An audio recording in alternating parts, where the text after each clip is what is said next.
छोटे से झगड़े में मेरे भाई को मेरी आंखों के सामने गोली मार दी गई।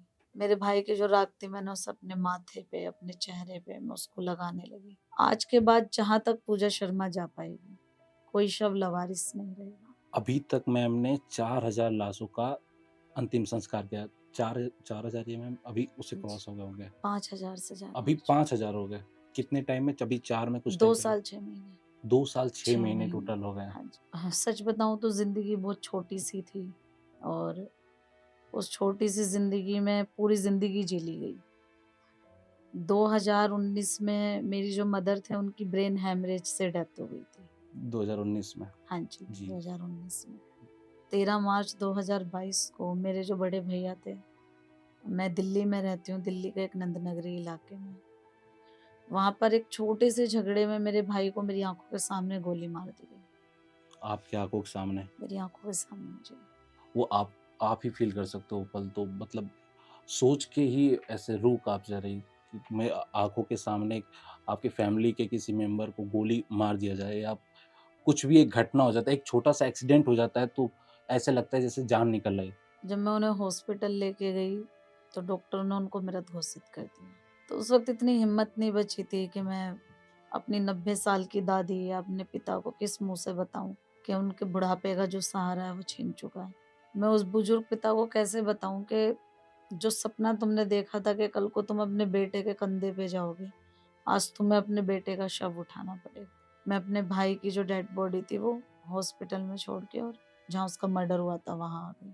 क्योंकि भाई की जो हत्या है वो एरिया में हुई थी, लोगों को पता चल चुका था। जब मेरे पिता को इस बात की सूचना मिली तो वो ये सदमा बर्दाश्त नहीं कर पाए थे। आप डायरेक्ट नहीं बताया।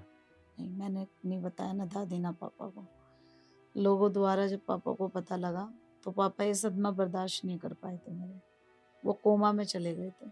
मुझे आज भी वो वक़्त याद है जब मेरे भाई का जो शव मेरे घर आया था, तो मेरे घर में कोई मर्द उसका अंतिम संस्कार करने के लिए नहीं था। नहीं था, कोई नहीं था, सिर्फ़ आप ही थे। कोई नहीं था। लोग बातें बना रहे थे जो आस-पड़ोस के लोग थे, गली मोहल्ले के, कि हम अंतिम संस्कार कर देंगे या हम कर देंगे। तो कहीं से आवाज़ आ रही है, जवान लड़का था, तू कैसे अंतिम संस्कार करेगा? तुझे चिपट गया, तुझे ये हो गया। मतलब इस तरीके की मैं बातों को सुन रही थी उस वक़्त। मेरी आत्मा ने मुझे उस वक़्त झंझोड़ दिया और मैंने एक फ़ैसला लिया कि नहीं, मैं अपने भाई का दाह संस्कार अपने हाथों से करूँगी। मेरे भाई को कोई अंतिम संस्कार नहीं करेगा। कोई और रिलेटिव वगैरह कोई हेल्प नहीं किया? किसी ने कोई मदद नहीं करी मेरी सर। तो आपने ही अंतिम संस्कार किया।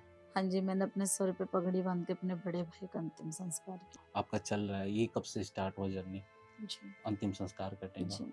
सच बताऊँ सर तो ये जो सेवा है ना, ये एक हिम्मत वाली लड़की ने नहीं शुरू करी। ये एक ऐसी टूटी हुई, एक ऐसी हारी हुई बहन ने शुरू करी थी जिसकी आँखों के सामने उसके बड़े भाई को मौत के घाट उतार दिया गया और वो कुछ नहीं कर पाई, उसे बचा नहीं पाई। मैं 2-3 दिन से रोई नहीं थी जब मेरे भाई की डेथ हुई। तो मैं अपने भाई की जो है अस्थियों को लेने शमशान में गई थी। अच्छा 2-3 दिन बाद आप गए वहाँ पे श्मशान पे? हाँ जी, अंतिम संस्कार करने के 2-3 दिन बाद। दूसरे दिन अस्थियों अच्छा। को लेने शमशान में जब जाते हैं।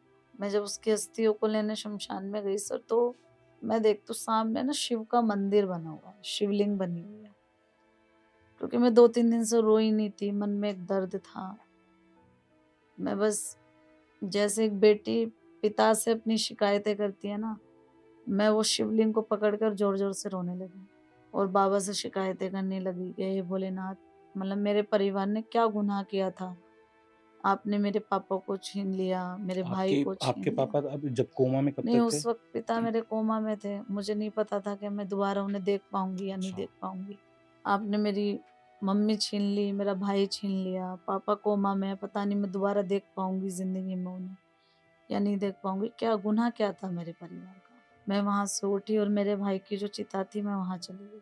मेरे भाई की जो राख थी मैंने उसे अपने माथे पे, अपने चेहरे पे मैं उसको लगाने लगी।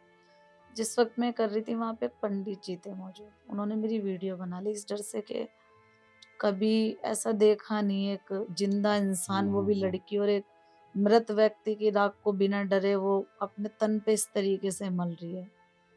उन्होंने मेरी वीडियो बना ली डर से कि कल को कोई बात ना हो जाए, हाँ, लड़की हाँ। ऐसा क्यों कर रही है। लेकिन उस वक़्त मैं एक प्रण ले रही थी, वो ये था कि आज के बाद जहाँ तक पूजा शर्मा जा पाएगी, कोई शव लावारिस नहीं रहेगा। अभी तक